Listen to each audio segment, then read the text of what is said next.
अस्सलामु अलैकुम वरहमतुल्लाहि वबरकातुहू। उम्मीद करता हूँ कि तमामी दोस्तों अहबाब खैर व आफियत से होंगे। मैं आप हज़रात की खिदमत में हाज़िर हूँ नईमी नेटवर्क की जानिब से एक नए वीडियो के साथ।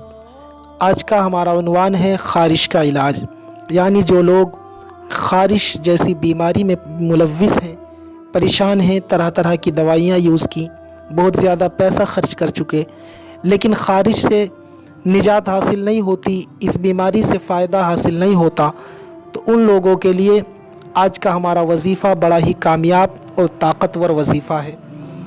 वजीफ़ा क्या है? हज़रत इमाम जाफ़र सादिक़ रज़ियल्लाहु ताला अन्हु फरमाते हैं कि जिस शख्स को ख़ारिश हो वो सूरतुल क़द्र की तिलावत 7 मरतबा कर लिया करे, या किसी दूसरे से सूरतुल क़द्र की तिलावत करके अपने ऊपर दम करा लिया करे। यानी अगर कोई शख्स ख़ारिश में मुलव्विस है तो उसको चाहिए कि वो सूरतुल क़द्र जो कि 30वें पारे की सूरत है, सूरतुल क़द्र की तिलावत 7 मरतबा, यानी 7 मरतबा सुबह और 7 मरतबा शाम को तिलावत करने के बाद दम करा लिया करे। अव्वल आखिर 3 मरतबा दुरूद पाक पढ़ना बेहतर है।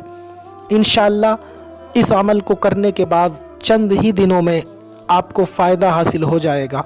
उम्मीद करता हूँ कि बात आपके समझ में आ गई होगी।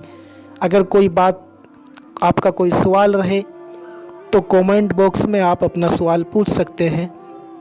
दोस्तों, वीडियो पसंद आई तो दोस्तों में शेयर करें, चैनल को सब्सक्राइब कर लें। इंशाअल्लाह फिर मिलते हैं एक नए उन्वान के साथ। तब तक के लिए इजाज़त दें। अस्सलामु अलैकुम, खुदा हाफिज़।